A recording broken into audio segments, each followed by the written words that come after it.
አሰላሙ አለይኩም ወራህመቱላሂ ወበረካቱ ድና የተከበራችሁ የቻናል ተከታታዮች እንዴት ናችሁ? ከኔ ጋር አልሐምዱሊላህ ረቢል ዓለሚን። ዛሬ ደግሞ ባላችሁኝ መሰረት እንዴት ነው የገበያው ሁኔታ የኑሮው ሁኔታ እስኪ በገበያ ቀን የምትገዢውን አስቤዛ አሳየን ብላችሁኝ ነበረ። ያው እኔ እንኳን ዛሬ ብዙ የገዛሁት የለኝም።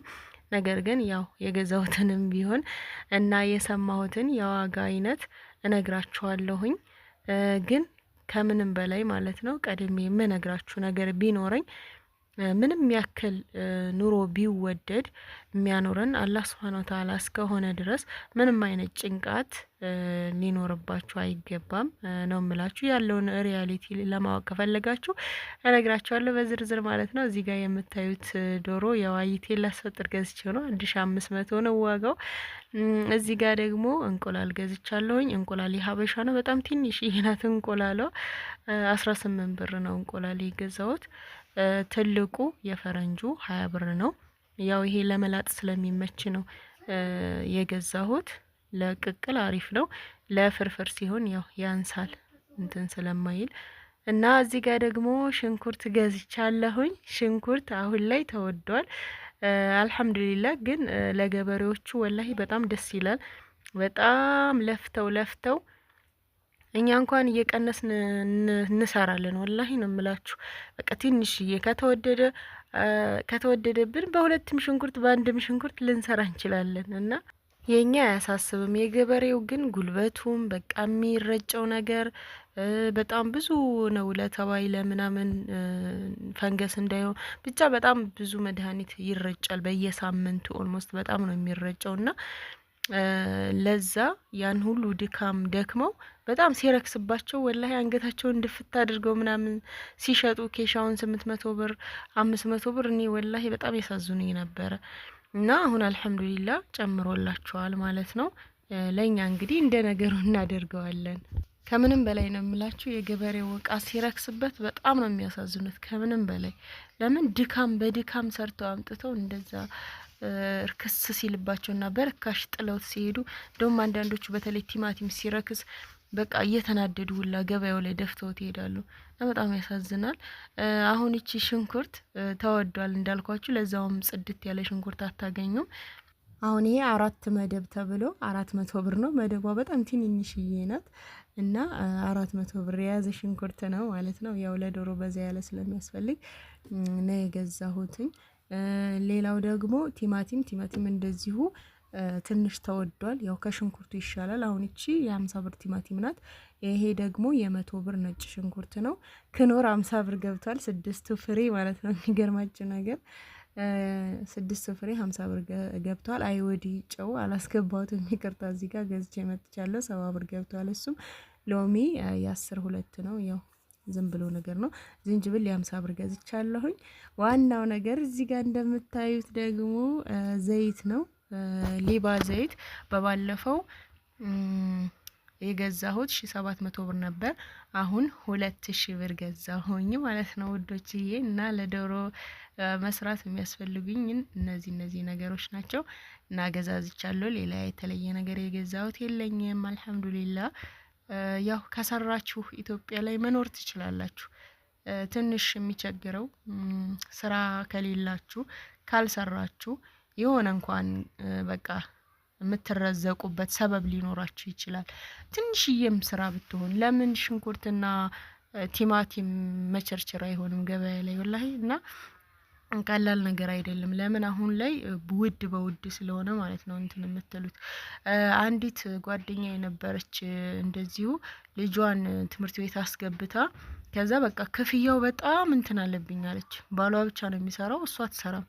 እና ክፍያው በጣም በዛብኝ እና መክፈል አልቻልኩም፣ ልጄን ላስወጣ ነው ምናምን ስትለኝ፣ እንዴ መስራት እየቻልሽ አንቺ ቲማቲም ሽንኩርት ምናምን ገበያ ላይ ሄደሽ ጀምረሽ ያንን በቃ ውድ በውድ እየሸጥሽ እኮ መስራት ትችያለሽ። ከዛ ባልሽን ታግዣዋለሽ፣ ልጅሽ ከትምህርት ቤት አትወጣም ምናምን አልኳት እና አልሐምዱሊላህ ጀመረች ስራ ወዲያው።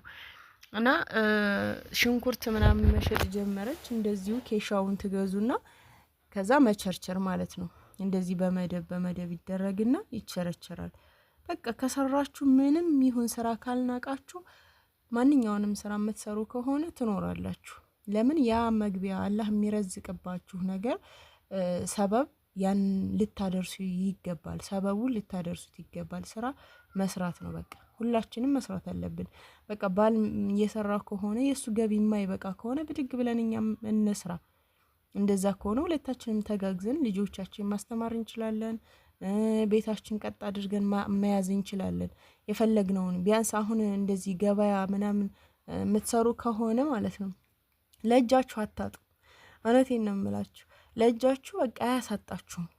እዛው ትገዛላችሁ፣ እዛው በቃ ትሸጣላችሁ፣ የራሳችሁን ማቴሪያል የምትፈልጉትን ትገዛላችሁ፣ ገበያም እናንተ ትለምዳላችሁ፣ 5-10ሩን በቃ እንደዛ እያደረጋችሁ ትተዳደጋላችሁ።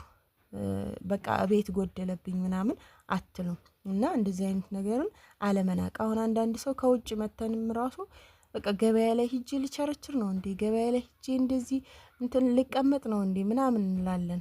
እና እንደዚህ አይነት ነገሮችን እማትንቁ ከሆነ በቃ ወደ ሀገር ገብታችሁ የፈለገው ትንሽ ስራ ቢሆን ሰርታችሁ ቤተሰቦቻችሁንም ራሳችሁንም መያዝ ትችላላችሁ ማለት ነው ውዶችዬና ያን ያክል አትጨናነቁ ማለት ፈልጋለሁ። በዚሁ አጋጣሚ ያው እስኪ አስቤዛ እንዴት ነው የአስቤዛ ዋጋ ንገሪኝ ስላላችሁኝ ነው እኔ ይሄንን ቪዲዮ የሰራሁላችሁ ማለት ነው። ያው እኔም ዶሮ ስለገዛው ነው ዶሮ ለመስራት እንደነገርኳችሁ አይቴን ለማየት ነው። አሰራሩን አሳያችኋለሁኝ ሳርደው ሳጣጥም ምናምን ከፈለጋችሁ ሳዘገጃጅ ኢንሻአላህ በቀጣይ ቪዲዮ አመጣላችኋለሁኝ ማለት ነው። ለዛሬ የገዛዛኋቸው ነገሮች እነዚህን ይመስላሉ። ለኔ ተወደደብኝ ብዬ የማስበው እንቁላል ነው። እንቁላል ያው ትንሽዬ ስለሆነች አሁን ጾም ሊፈታ ስለሆነ የክርስቲያኖቹ ጾም ሊፈታ ስለሆነ ለዛ ለፍች ምናምን ብለው መሰለኝ ዶሮ ምንም የተወደደው ከተፈታ በኋላ ጾማቸው የሚገርማችሁም አይቀንስም። ያን ያክል አይቀንስም።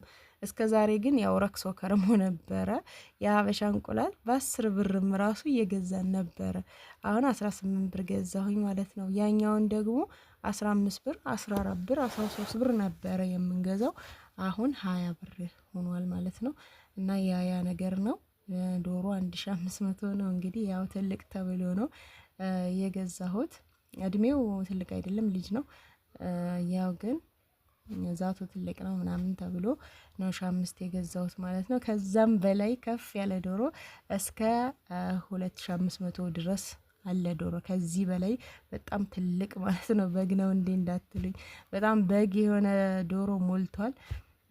እና ያለው ነገር ይሄንን ይመስላል እላችኋለሁ ውዶች። እንግዲህ የዛሬ ቪዲዮ ይሄንን ይመስላል። ሀሳብ አስተያየታችሁን ኮሜንት ላይ አስቀምጡልኝ።